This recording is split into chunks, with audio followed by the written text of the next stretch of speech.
Opšti izbori u Srbiji biće održani 3. aprila 2022. godine. Na njima će biti izabran predsjednik i poslanici Narodne skupštine. Želimo da obavestimo državljane Republike Srbije koji žive u inostranstvu i imaju prebivalište u Republici Srbiji da svoje prijave za glasanje u inostranstvu mogu poslati diplomatsko-konzularnim predstavništvima Republike Srbije u Nemačkoj, konkretno ambasadi Republike Srbije u Berlinu ili generalnim konzulatima Republike Srbije u Hamburgu, Diseldorfu, Frankfurtu, Minhenu ili Stuttgartu, u zavisnosti od toga čijem jurisdikcionom području pripadaju. Pravo da u inostranstvu glasaju imaju i državljani Republike Srbije koji već sada znaju da će se tog dana, 3. aprila, turistički, poslovno ili iz nekog drugog razloga naći u inostranstvu, ukoliko su naravno prethodno blagovremeno podneli zahtev za glasanje u inostranstvu. Državljani Republike Srbije mogu glasati u inostranstvu samo ako su upisani u jedinstveni birački spisak Republike Srbije.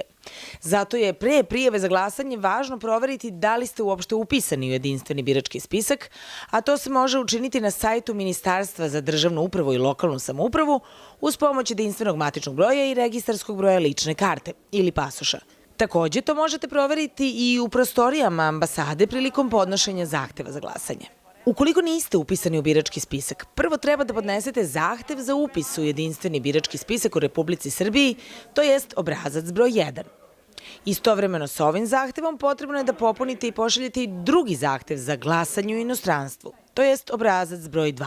Pored zahteva, potrebno je poslati i kopiju prve stranice važećeg pasoša ili obe stranice važeće lične karte Republike Srbije. Zahtev mora biti čitko popunjen i potpisan, a podaci moraju biti ispravni.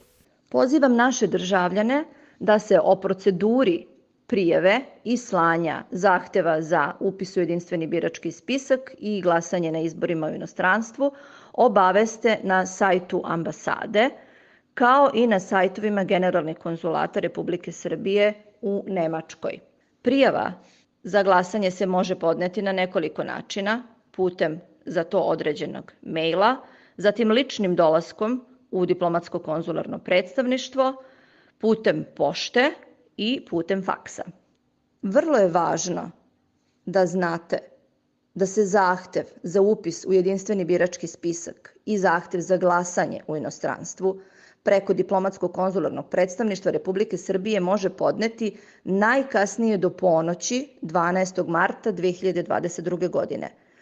Nakon isteka tog vremena više neće biti moguće pristupiti aplikaciji za procesuiranje prijave kroz sistem. Zbog toga preporučujemo i molimo naše državljane da se zbog vremena koje je potrebno za obradu, za prijem, obradu i slanje zahteva, zahtevi za glasanje u inostranstvu podnesu što ranije, ukoliko je to naravno moguće, kako bismo svi bili sigurni da će sve prijave biti blagovremeno procesuirane kroz sistem i obrađene i kako će svim našim državljanima koji žele da glasaju u inostranstvu 3. aprila biti to pravo i omogućeno.